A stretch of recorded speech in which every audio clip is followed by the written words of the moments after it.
Remember Pluto? What you're seeing here are the most detailed images of a small world 5 billion kilometers from Earth. And these are likely the last images of Pluto we'll see in our lifetime. For 76 years, Pluto was recognized as the 8th planet in our solar system. But suddenly in 2006, its status was revoked, confusing many people. But what if Pluto's story is more complex and more interesting than just a demotion?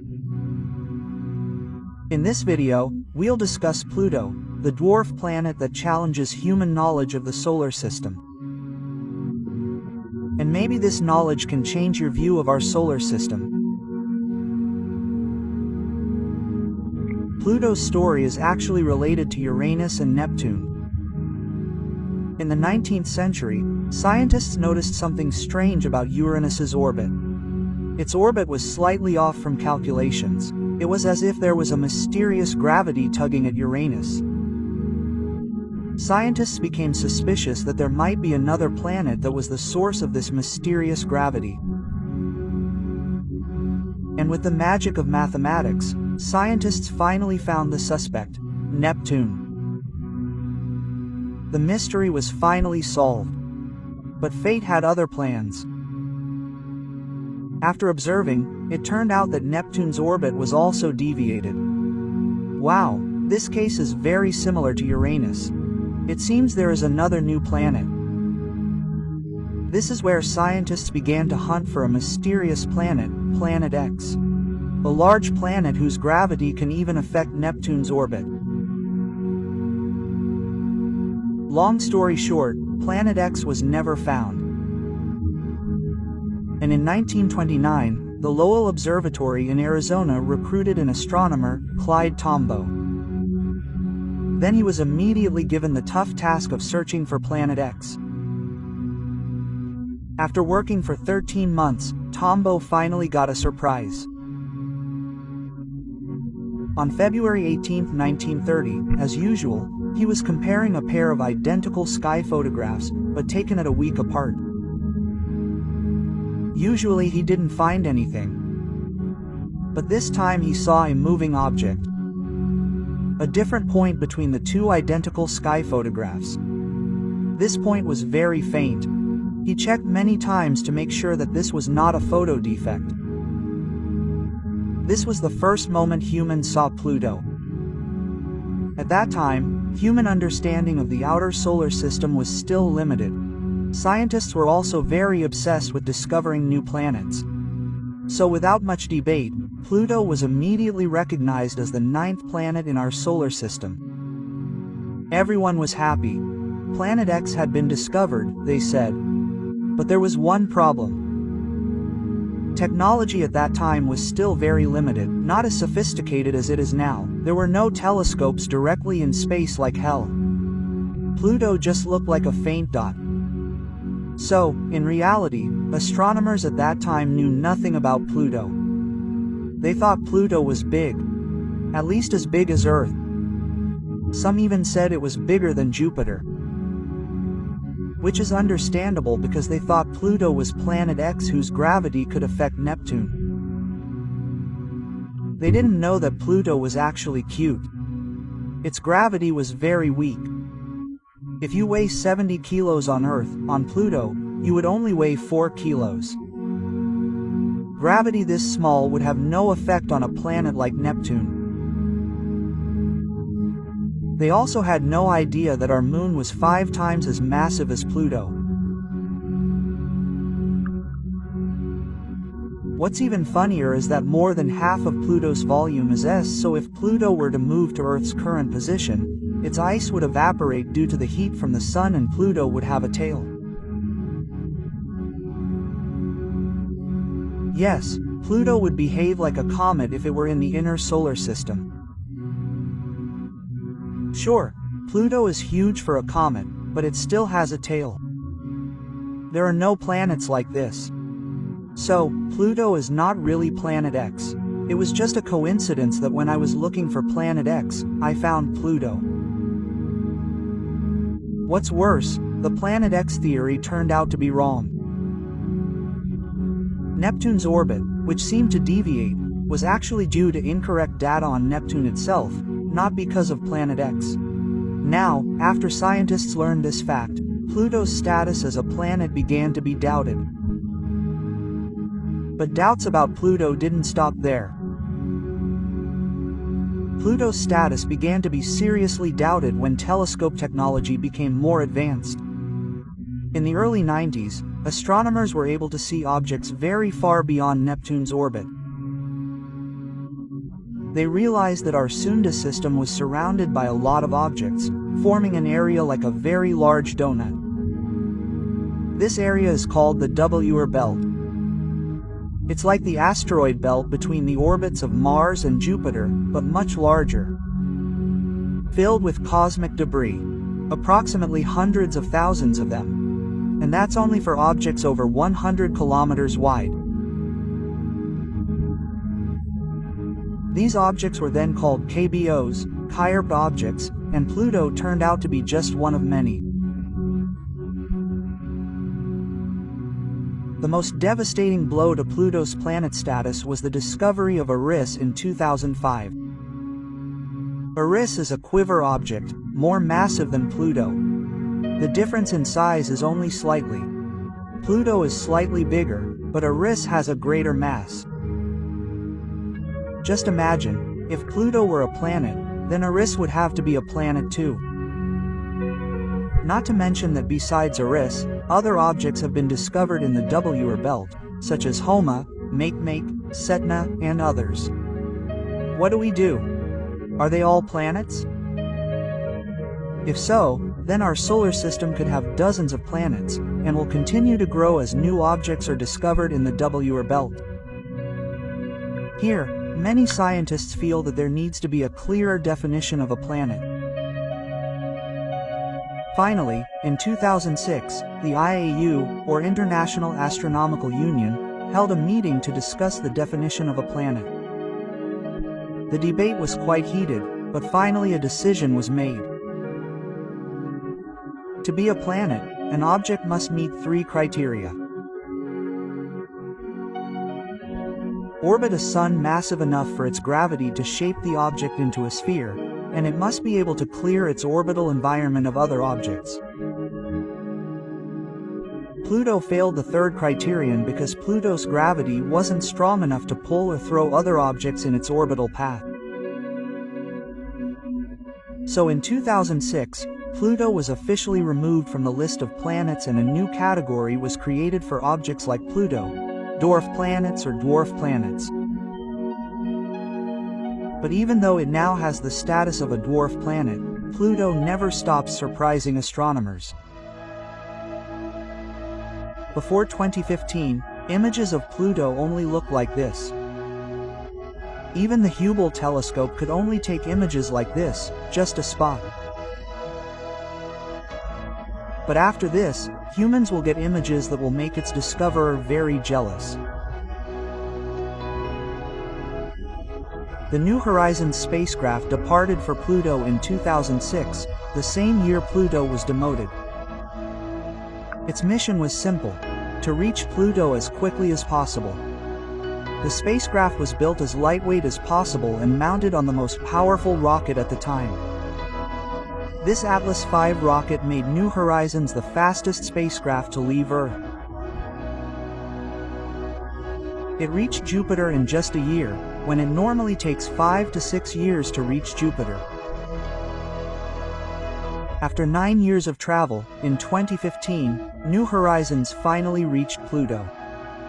Since then, New Horizons has been sending images of Pluto back to Earth every day. Here, we can see Pluto interacting with its largest moon, Charon. Charon is about half the diameter of Pluto.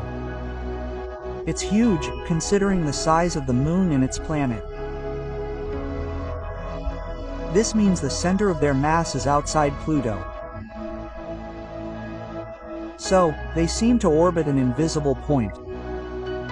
This point is called the centroid point. It's the point where the masses of the two objects balance. To make it easier to visualize, imagine Pluto and Charon being weighed. Well, the point where they balance is where the center line is. Besides Charon, Pluto also has 4 other moons, but they are very small, only a few kilometers wide. Every day New Horizons gets closer to Pluto. The images become more and more detailed. Gradually, we can see Pluto's most iconic cute feature. The heart-shaped area that really wowed the world at that time. Finally, on July 14, 2015, New Horizons reached its closest distance to Pluto. Only 12,500 kilometers from its surface. This was the first time the world could see Pluto in super detail. We can see mountains, valleys, ice plains, and most surprising of all, Pluto, this small, actually has an atmosphere. The atmosphere is indeed very thin. The pressure is only 1,000th of Earth's atmosphere. But having an atmosphere is already very cool for a planet this small. Pluto's atmosphere is mostly nitrogen, which is sourced from the ice that evaporates on Pluto. So if Pluto were closer to the Sun, the ice would evaporate more and the atmosphere would be thicker. If Pluto moves away from the Sun, its atmosphere will freeze again and fall to the surface. So, Pluto's atmosphere fluctuates depending on its position in orbit. Speaking of orbits, a year on Pluto is equivalent to 248 Earth years. So, since Pluto was discovered in 1930, it hasn't completed a single orbit.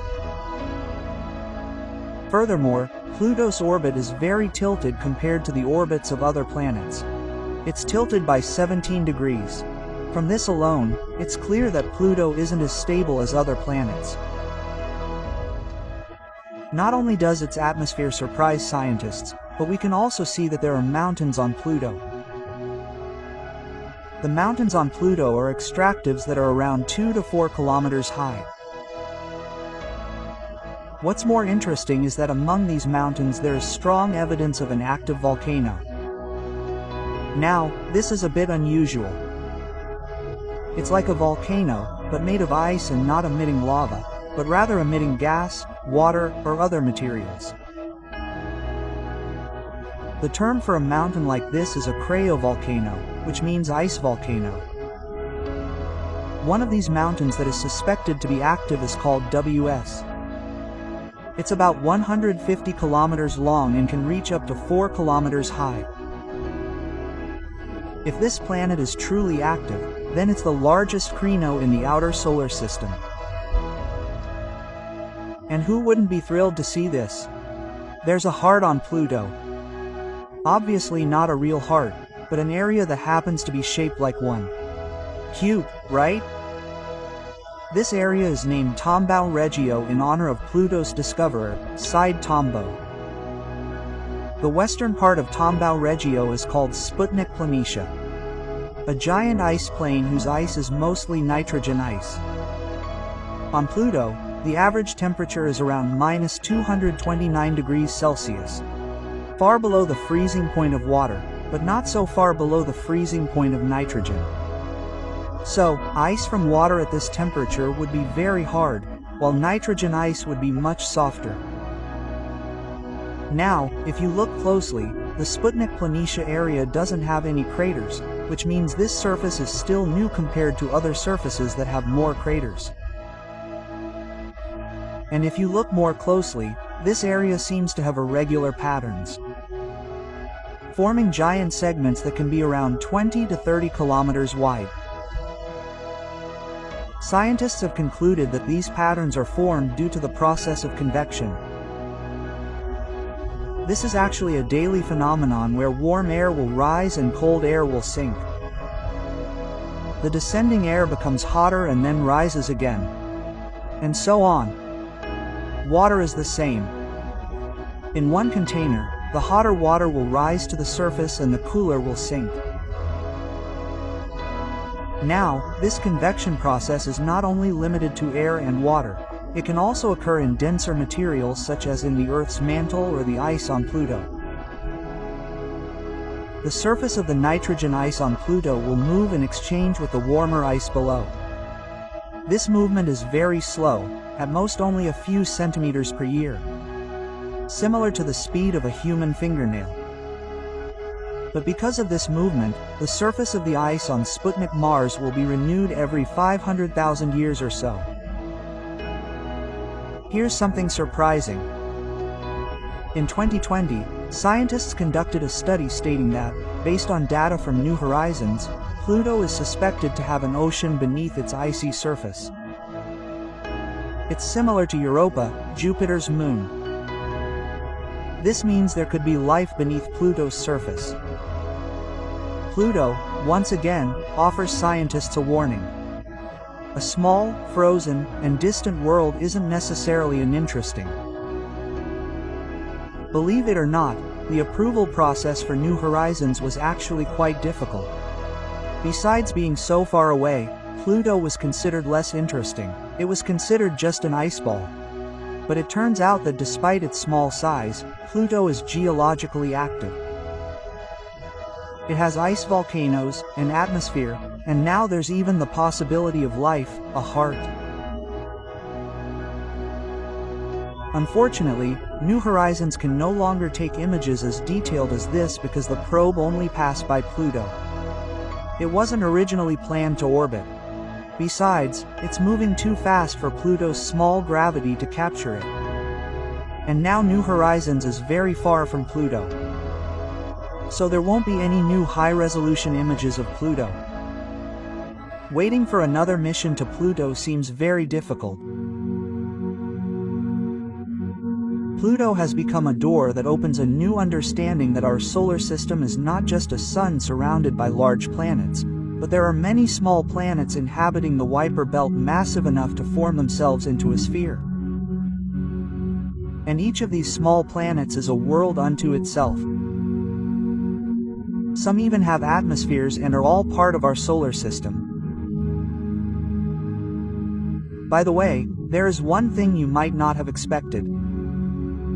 We know that Pluto is very far from the Sun. Daytime on Pluto is 1,000 times darker than day on Earth. Maybe many people think that this is very dark.